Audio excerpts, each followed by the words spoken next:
जिंदगी की भागदौड़ में कभी ऐसा लगा है कि हम कहीं खो गए हैं? आज हम एक ऐसी ही गहरी बातचीत से निकले ज्ञान पर नजर डालेंगे जो हमें सिखाएगा कि अपने अंदर की लड़ाइयों को शांति और सूझबूझ से कैसे जीता जाए। तो सबसे पहला सवाल यही उठता है कि जब जिंदगी में सब कुछ उलझा हुआ लगे तब क्या? हम सब ने कभी ना कभी ये महसूस किया है ना, वो अंदर की बेचैनी, वो कंफ्यूजन, जब लगता है कि कुछ भी हमारे हाथ में नहीं है। और ऐसे ही पलों के लिए एक बहुत गहरा सुझाव दिया गया है कि कृष्ण को अपना सारथी बना लो। मतलब जिंदगी की इस बड़ी लड़ाई के लिए एक ऐसा गाइड चुनो, एक ऐसा सारथी जो इस उलझन से निकालकर सही रास्ता दिखा सके। तो जिंदगी के इन मुश्किल हालातों में एक सारथी, इसका क्या मतलब है? चलिए इस बात को एक बहुत ही दमदार ऐतिहासिक कहानी से समझते हैं। इससे पता चलेगा कि सही गाइड चुनना कितना कितना जरूरी हो सकता है। देखिए, कहानी तो सीधी है। 5 पांडवों ने कृष्ण को अपना गाइड बनाया और 100 कौरवों को हरा दिया। अब सोचिए, पांडवों के पास वो विशाल नारायणी सेना नहीं थी, उनके पास था कृष्ण का साथ, उनका मार्गदर्शन। तो सबक क्या है? सबक ये है कि सही समझ और विश्वास बड़ी से बड़ी ताकत से भी ज्यादा शक्तिशाली होते हैं। अच्छा, तो अब जरा और गहराई में चलते हैं। कृष्ण को सिर्फ एक देवता की तरह नहीं बल्कि एक कॉन्सेप्ट की तरह समझते हैं। ये जो नाम है कृष्ण, इसका असली मतलब क्या है? इसका मतलब है कर्षति इति कृष्ण, यानी वो जो अपनी ओर खींच ले, जो आकर्षित करे, वो जो दिल और दिमाग पर ऐसा छा जाए कि फिर वापसी का कोई रास्ता ही ना हो। ये सिर्फ एक नाम नहीं है, ये एक आकर्षण की शक्ति है। इसको एक बहुत ही प्यारी मिसाल से समझाया गया है। जैसे मिश्री की खुशबू मीलों दूर से चींटियों को खींच लाती है ना? ठीक उसी तरह कहते हैं कि राधा नाम वो मीठी डली है जो कृष्ण को अपने आप अपनी ओर खींच लेती है। असल में राधा और कृष्ण दो नहीं हैं, वो एक ही हैं। बस अपनी लीला का, अपनी कहानी का रस बढ़ाने के लिए दो रूप में नजर आते हैं। ये एकता का कितना खूबसूरत विचार है। तो चलिए अब आगे बढ़ते हैं और देखते हैं कि ये दिव्य लीला कैसे काम करती है।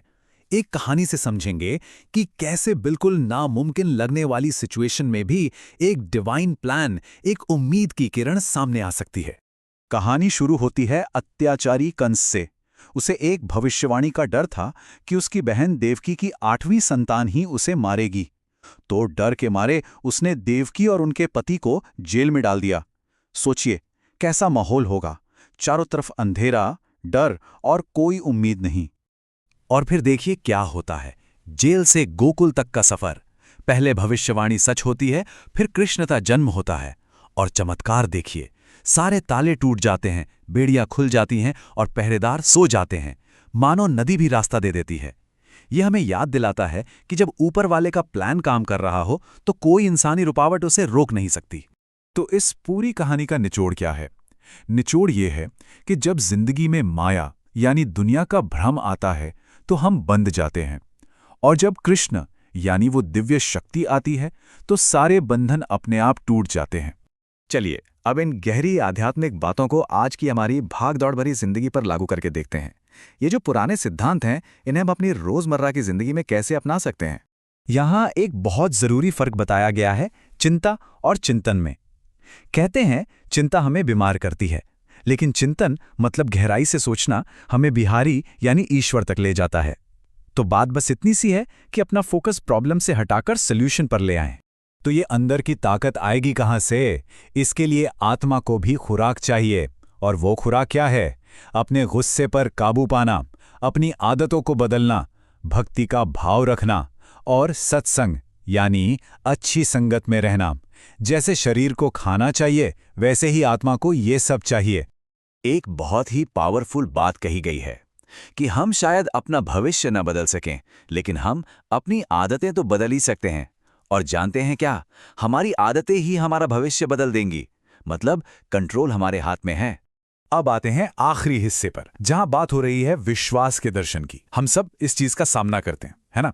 बाहर की दुनिया, लोगों की बातें, आलोचना, इन सबसे कैसे निपटे? इसे समझने के लिए शंकर और पार्वती की एक छोटी सी कहानी है। ये कहानी दिखाती है कि आप कुछ भी कर लें, दुनिया तो आपकी आलोचना करेगी ही। कहानी में शंकर और पार्वती नंदी पर सवार होकर जा रहे थे। लोगों ने देखा तो कहने लगे, देखो कितने बेरहम हैं, एक बेचारे जानवर पर दो दो लोग बैठे हैं। अच्छा, तो शंकर जी नीचे उतर गए और पार्वती जी को बैठे रहने दिया। अब लोग क्या बोले? देखो तो जरा, खुद तो बैठ गया और अपनी पत्नी को पैदल चला रहा है। मतलब अब भी गलत। फिर उन्होंने सोचा, चलो पार्वती जी पैदल चलती हैं और शंकर जी बैठ जाते हैं। इस बार लोगों ने ताना मारा, देखा ये तो जोरू का गुलाब है। अब भी बात नहीं बनी। आखिर में तंग आकर दोनों ही पैदल चलने लगे। तो जानते हैं लोगों ने क्या कहा? कैसे मूर्ख हैं, सवारी पास में है फिर भी पैदल चल रहे हैं। तो मुद्दा यह है कि आप सबको खुश कर ही नहीं सकते। बेहतर है कि अपने दिल की सुने। और आखिर में जिंदगी में होने वाले नुकसान या किसी के चले जाने से कैसे डील करें, इसका जवाब है विश्वास। ये मानना कि जो सच में आपका है वो कभी आपको छोड़कर नहीं जाएगा, और जो चला गया वो असल में कभी आपका था ही नहीं।